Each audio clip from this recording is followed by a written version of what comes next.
Hey, what's up, everybody? My name is Mia Boostrom, And I'm Jillian Jensen. and welcome to Exit Interview. Be sure to check us out on Instagram, which is just Exit Interview Podcast. Yeah, and you can also check us out on almost every streaming site, Spotify, Anchor FM, and many, many more. So keep on listening. It's a long story. I'm going to not do that part. But after I would be in the audience, after I was cut, like watching him, supporting him because I wanted to be there as much as I could. But I was Alex's girlfriend, Jillian Jensen. I'm like, what about the fact that I was just a contestant on this fucking show? Yeah. Jillian Jensen, past contestant. No, Yeah. Alex's girlfriend, I was like, it really did. It was annoying for both of us, not just me.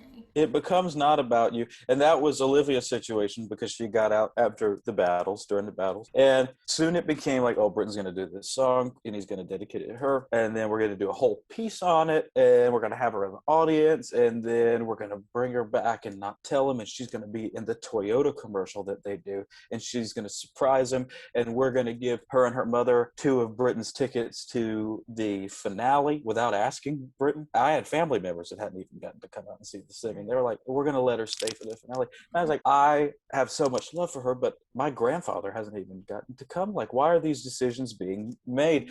And then, exactly, like I said, I had so much love for her. I still do. I always will. She's very special to me. She went through a very monumental period of my life, but I suddenly realized that it was not a relationship that I was in anymore. It was a relationship that the 15 million people that watch this show every night, and the producers and the cameramen and the gaffers and the musicians and the coaches and everything. There was me and there was Olivia, and then there was 16 million people in between us. That was something that I wasn't prepared for. If we're going to talk about baggage. Just have everybody have a say about your relationship. Like people that are watching the show, like Yep. something that you will never have to deal with again in your life is having some random person from wherever commenting about your relationship. Right. That must have been weird. From East Cuddy Bumfuck being like, do you think that they're really happy? Or is this It's just it's just like speculation is awful. People will speculate all of these certain things based on your like every movement. You are so launched into this thing that you're not prepared for that. Like a normal musician who has a private life at least has like a trajectory upwards of like, oh, well, you passed 500,000 streams and now you're at 1 million streams. Now you have 3 million monthly listeners and now people care about your private life. And then it's literally just like, no one knows who you are. Bam. Now everything that like you do on the show, I had people complaining because I didn't hug Shawn Mendes, my battle advisor, when I clearly did in the video. I have a screenshot of me hugging Shawn Mendes, and people are like, that is so disrespectful for him not to hug his battle advisor when he went for a hug. I have pictures of me hugging this man. But it's like, who cares? Like, you know, Stayed in contact with him. Yeah, it's like, I'm sure I didn't hurt his feelings if I didn't hug him, and I did. And it was just like, whoa, it's an interesting step to take when all of a sudden, like, anything that they decide to put in your B-roll is going to, like, be what people talk about for that week. So, like, I haven't watched The Office in 3 years, and people still ask me about The Office because I said I watched it in my B-roll thing. You know, it's something as trivial as that, and then it's, you know, something as important as, like, Britton and Olivia, until there was no Britton and Olivia anymore. And so that's what reality television. I don't remember how we started talking about this. Maybe it was our big therapy session. But I think we just started. Shared trauma. Shared trauma. I honestly don't remember going through a therapy thing on America's Got Talent. No, they did it. They did it for X Factor and Idol. But X Factor is they did it right after you made it onto the show. So if you got like yeses from the judges and oh my god, you're going on to boot camp, yay, then like they gave you a therapy session to like find out if you're like sane enough to be on the show or to go through everything. I think we did that too. And then we did that. Oh, you want to hear? This is a funny story.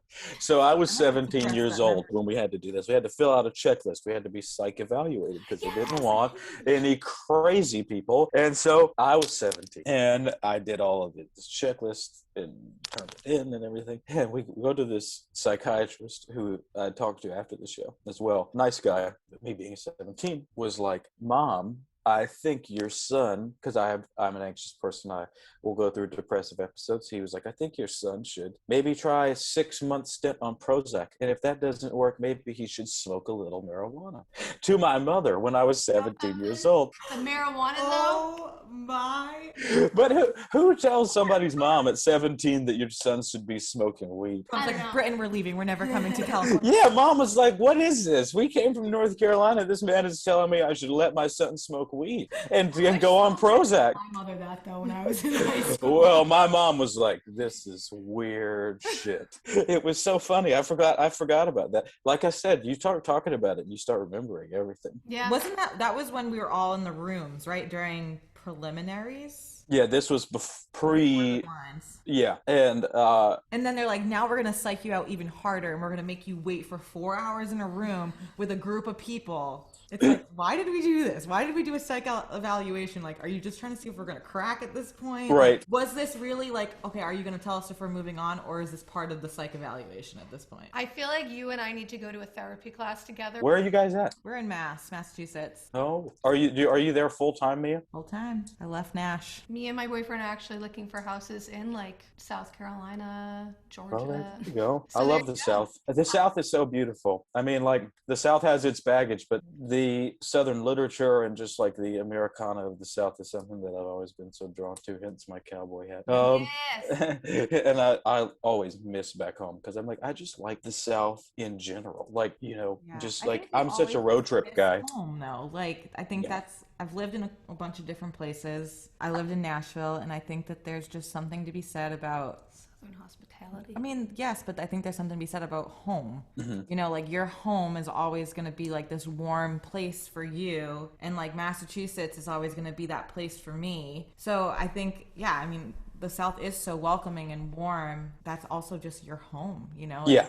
brings you back to like all these memories and all these things that you've had throughout your life. And I wanted to go down there and experience that, but it wasn't the same experience, obviously, as someone who's lived there their whole life. Right, because you're like where you're from, you're all in on the same jokes. You all talk the same way. You don't necessarily all think the same way. I can attest to that. But my roommate and I have such a strong connection because we're from the same place. And so like rarely do we ever sit around and talk about restaurants. But if we wanted to, we could. Right. And like there's kind of comfort in that knowledge of like, if I wanted to say, hey, Steven, I could really go for, some vegetable soup and a tuna salad sandwich at Tramway Diner right now, he would know exactly what I'm talking about. And there's some kind of underlying comfort in that kind of connection with somebody that you could talk about something so trivial as a restaurant or, a certain landmark or whatever, and they just know what it is and where it is and how to get there. Instead of That's constantly special. having to explain it to somebody or like,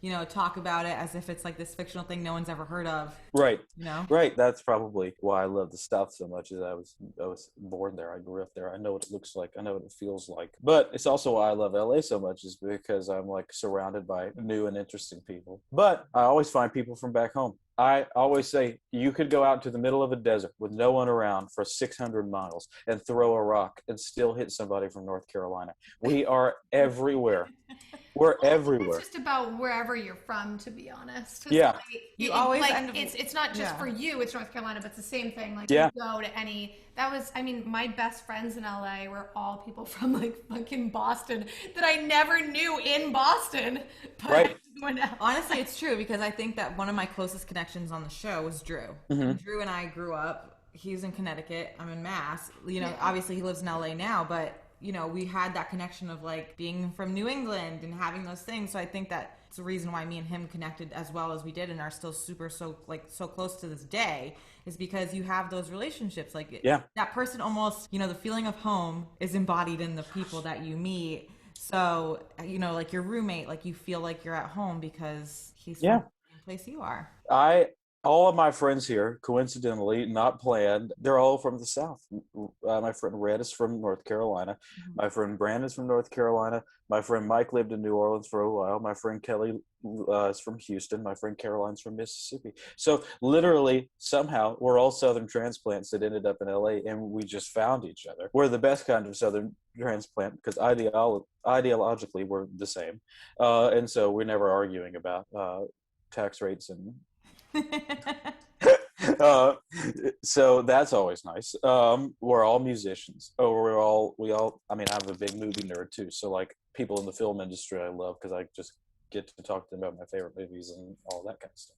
Yeah. And so I just feel so blessed to be in the circle that I am because we're all from near each other and we all live near each other now and we all like the same things, which I think is what was so special about The Voice as well. Is we found so many people like Ration from North Carolina as well, or lived in Chapel Hill for a long time. And him and I connected over that. There's a ton of Southern people on The Voice. And so it was like, oh, you talk like me, which is why I think I was drawn to the girl I dated because she was the only person on the show whose accent was thicker than mine. And so I think that made me feel a little bit better about it. And there was a ton of us that all liked the same things and were influenced by the same things. And that kind of connection, because music is so powerful, the course of your life will change because of it. It's one of the only kind of things where in 3.5 minutes your destiny is like realized and you're able to like know what you want to do in the course of 3 minutes and 30 seconds on the radio. It's like all falls together, and that kind of shared connection is why I think what we went through is so special and why we're still here talking about it 3 years later. I know. It's been like officially 3 years was our mark Yeah. in March. Oh Yeah. my gosh. Isn't that Right, Britton, intense? so what's on the horizon for you now? Well, I put out 3 songs this year already. One in January, one in February, one in March. I have another song called Better coming out on April 30th. And So are we going to do a song every month this year and make an album, right? Well, I'm going to do a song every month until June and then put out a record. Yes. Nice. And so 6 songs before and then 6 extra songs on the record. Yeah, we're just hitting that and waiting to get back out and play again for people. I'm not in a rush because I'd rather it be safe and responsible when I do it, but I'm ready. There was such a big delay after I got off The Voice. It took me a year and a half to put out a song, and that was in January of last year, and I the last date was May 22nd of 2018, and it took me till January 2020 to put out my first single. And then I put out 2 more songs last year, and now we've already put out as many songs as we did in a year in 3 months, and in 3 weeks we'll have more songs in 4 months than we put out last year as a whole. So we're just actually trying to hit it hard this year, and that's what we're doing. We're super excited for this new album that will be coming out. You said around June, correct? Correct. Correctamundo. All right, fantastic. That's right. So I am super excited. I'm super excited that I got to know you a little bit. And I'm so excited that we got to reconnect. It's been for beautiful. Even an hour. For even an hour and 15 minutes to be exact. I know. It's been so wonderful. It has been so wonderful. And I hope that, we get to continue to like stay in touch and connect, and hopefully we'll have, if any other Voice people are listening from our season, have a giant party in Wyoming or someplace that we can go. That Jillian is inviting herself to, even if we have to stay in a little shitty shed on the outside. All right, Britton, thank you so much for hanging with us and talking, and it's been a pleasure. It's been great.